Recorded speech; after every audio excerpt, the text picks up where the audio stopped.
మౌనము ప్రణయగానము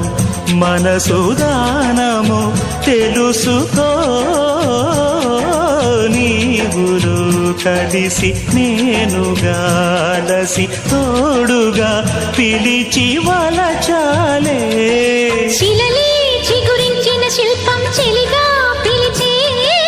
కనులే పండించిన స్వప్నం నిజమై నిలిచే నేడో మరునాడో మన మమతల చరితల మలుపు తెలుసుకోవా వసంతంలా వచ్చిపోవా ఇలా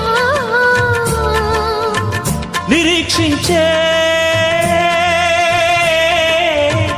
కంటికే పాపలా